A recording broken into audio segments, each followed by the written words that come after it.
Vous savez, on n'a pas deux vies, on a une seule vie. Donc quand tu as une seule vie, maximise cette vie pour le Seigneur. Nous pouvons faire tellement de choses pour Dieu. Tellement de choses pour Dieu. C'est-à-dire que nous pouvons prendre notre destin en main. Nous pouvons laisser une empreinte sur la terre. Nous pouvons laisser une histoire. Nous pouvons laisser un témoignage.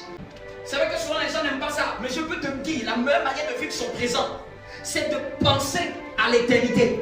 Il y a des rêves que tu as mis au-dedans de nous. Et ces rêves-là, tu n'as pas envie que ces rêves-là puissent rester sans prendre forme. Que ça devienne source de motivation. Vous savez ce que Dieu veut pour notre génération, c'est que cette génération se lève et prenne ses responsabilités. Pour dire qu'avec Dieu, nous allons faire des exploits. Et il n'y a rien de plus glorieux que de vivre sa vie pour le Seigneur et de la terminer pour le Seigneur. Il n'y a rien de plus glorieux. Tout ce que vous voulez faire, faites-le en Christ. Faites-le autour de Jésus. Toutes vos idées, toutes vos activités, faites-le autour de la maison de Dieu, autour de Jésus. Tu peux tout faire en Christ. Qu'est-ce qui part dans ton cœur? Fais-le autour de Christ, tu vas voir. Bats-toi pour le faire maintenant. C'est pas facile, mais bats-toi pour le faire maintenant. Battons-nous pour le faire maintenant. Ne fais pas comme les autres qui sont dehors, qui ne connaissent pas Dieu, qui ne pensent qu'au manger et au boire et à seulement se relaxer, se pavaner. J'aimerais dire à quelqu'un, ne néglige pas le temps que tu as mis en toi. J'aimerais encourager quelqu'un, ne te dévalorise pas. Si tu regardais un peu en toi, tu aurais vu ce que Dieu a mis au-dedans de toi.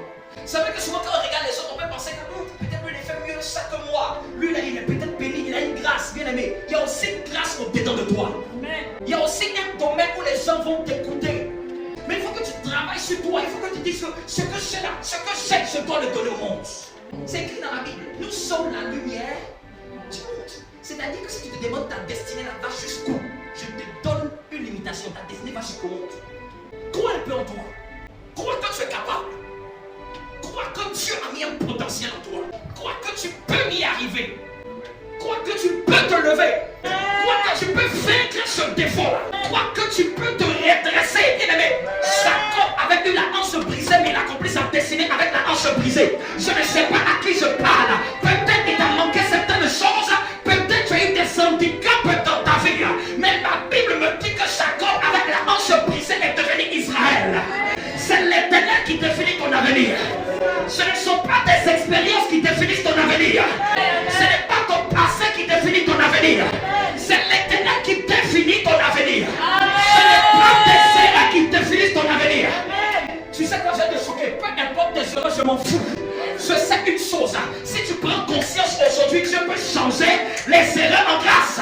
Même le fils prodigue a mangé le faux gras. Il suffit seulement quelqu'un qui se lève avec la conscience. La conscience me dit que l'histoire doit s'écrire par moi, l'histoire de ma famille. Je ne sais pas dans quelle famille tu es sorti. Si tu es vivant et tu t'attaches à l'éternel Dieu, ton Dieu va te justifier. Tu peux être dans des circonstances défavorables, mais fais ce que tu fais à Dieu de tout ton cœur.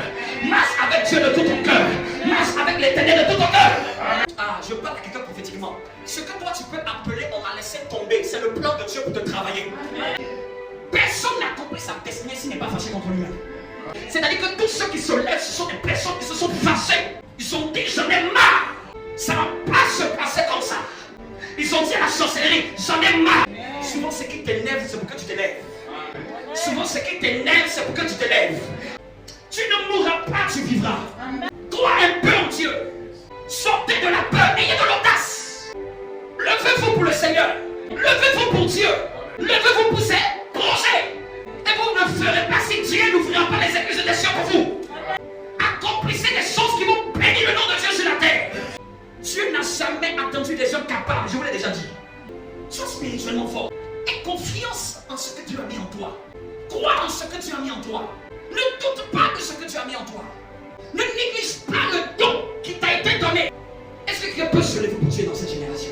Est-ce que quelqu'un peut se lever pour sa famille? Est-ce que quelqu'un peut se lever pour sa génération? Ne dis pas non, je n'en suis pas capable, tu es capable. Ne dis pas que non, ce n'est pas possible, c'est possible. Ce n'est pas avec toi, seul Dieu est avec toi.